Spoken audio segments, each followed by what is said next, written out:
Alright, day 3. So this may look the same from last time, but a lot has happened. I actually had to take this guy all apart and tear down the shafts because I had an issue with the Synchrotech carbon fiber synchros. So shout out to Synchrotech. They warranted my synchros out, so all 6 synchros. Shout out to David at Synchrotech. So I sent back all 6 old synchros. They're gonna find out what's wrong.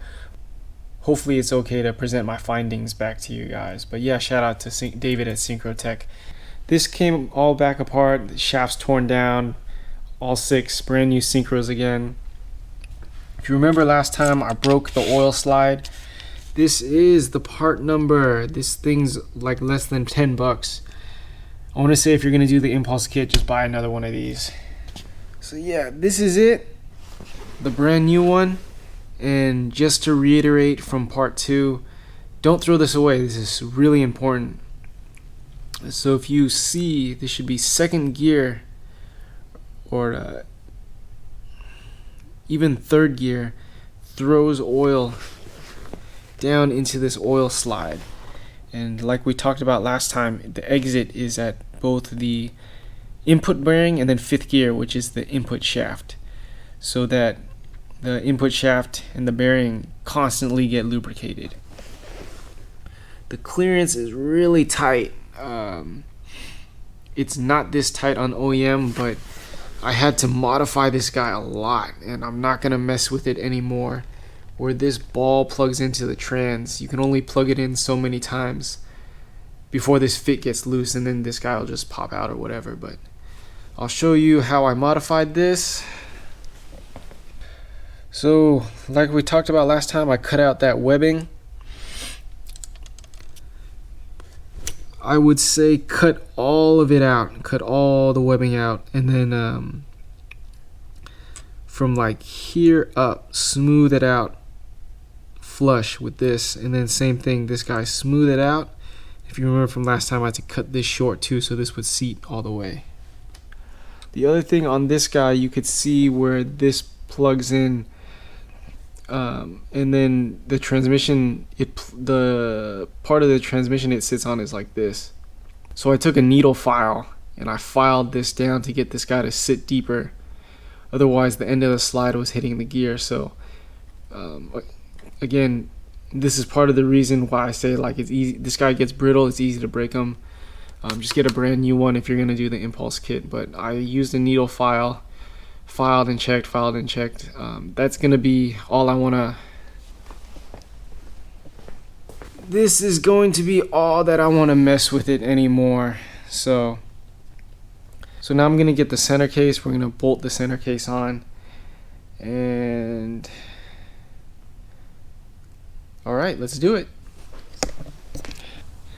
All right, this is my 2nd or 3rd time pulling off that case, and I'll tell you why. So the first time I put it on, something got jammed up. You got to be careful. On this thing, it shifted into 2nd gear on me, and then it got jammed up. So it's important when you put that guy on. It's a precision fit over this and then this.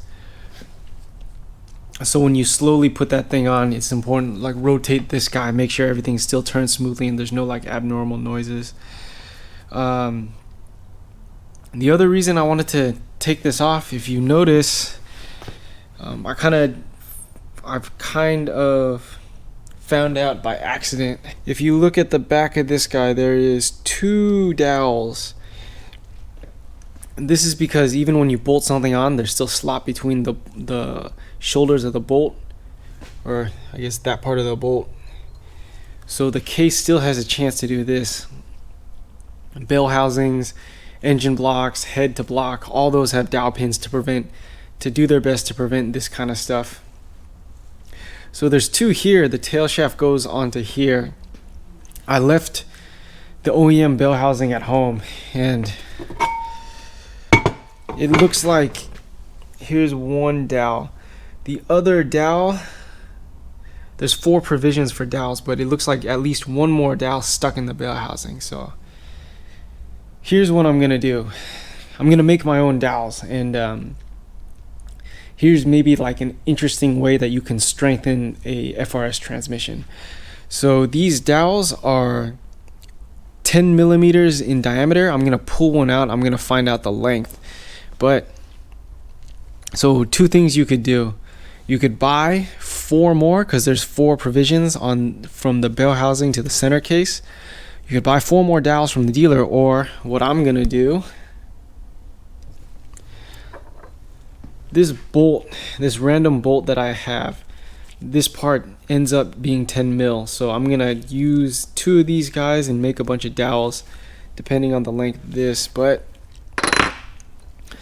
OEM, it seems like 2 dowels, but if you look at that guy and you look at the holes on this guy, there's actually provisions for 1, 2, 3, 4 dowels. So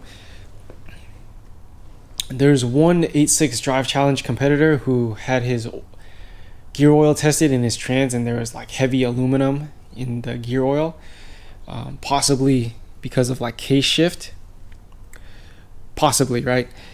But this could be a good preventative measure, and I may do this every time I rebuild one of these transmissions now, is kind of retrofit these, add 4 more dowels to the center case to make this stronger. When we come back on the next video, I'm gonna pull one of these out, let you know it's 10 mil by what length. We're gonna custom make some dowels ourselves, and then hopefully very soon we'll be able to see this guy running. All right, thanks guys. All right, it's a new day after work on Sunday. Let's get started. So last time we were here, we were gonna talk about making 4 dowels. I made a few more of these, or I made 3 of these guys, only to find out that only 2 of these holes fit these dowels. 10 millimeter in diameter. It looks like the other 2 are between 8 and 9 mil. So as you can see, these don't fit. In the future, I might find some rod and, you know, retrofit, put 2 more, but today we'll just put in the OEM 2 dowels and we'll assemble this guy for the how manyth time, who knows, but let's get started. Pressing on 6th gear right now. I'll show you how I set up the press. So this is a 20-ton press from Harbor Freight. It's set at the lowest level right now, and then I just stack up a piece of tube and then socket. And the key is, when you press the 6th gear hub on, you don't want the output shaft to touch the top of the press. This was a little harder to get on this time. I usually like to hit this guy with a soft mallet just to like relax this thing down and make sure it sits on here evenly. Do these bolts slowly in a crisscross pattern. Sometimes the case will get cocked one side or the other, or get hung up on something. The whole time, make sure you keep turning the output shaft. Make sure that there's no weird noises, or that these guys can still turn freely. All right, getting closer. So I skipped through the rest of assembly since it's the same as just any other TL70, but here we go, it's complete. Yeah, I rolled this thing and rolled the input shaft through all the gears 1 through 6 in reverse.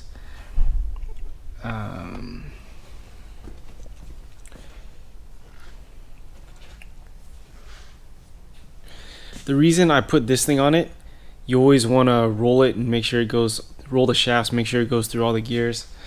It's tough to just do it by this thing, so I keep one of these just to test out the trans, make sure it actually goes into gear smoothly and actually rolls and doesn't make any weird noises or bind up. So as part of this kit, the speedo is not going to work. You probably already know the Corolla takes a mechanical speedo drive. This probably takes something off a VSS, vehicle speed sensor. Impulse had a flying magnet on the drive shaft and a pickup and an aftermarket speedometer. This is going to be in the Battle Garage race car, so speedometer is not really going to matter, so I'm not too worried about that. I have a one-piece drive shaft being made. Should be here sometime very soon. I just got to go pick it up, wait for the call, pick it up. One of these is reverse, so I'll need to find out and splice one of these into the reverse harness. I still want the reverse lights to work in that car. I'm still haven't got an answer whether you use the Corolla or the FRS throwout bearing and throwout bearing sleeve. I know the Battle Garage car has a good pivot and good fork, so I need to get an answer from that. Jacob, please give me an answer. But yeah, here we are. Thank you guys for watching. Make sure to like and subscribe. Hopefully in the next video I should be taking that T50 out and getting ready to prep the car to install this guy. Alright, thanks guys.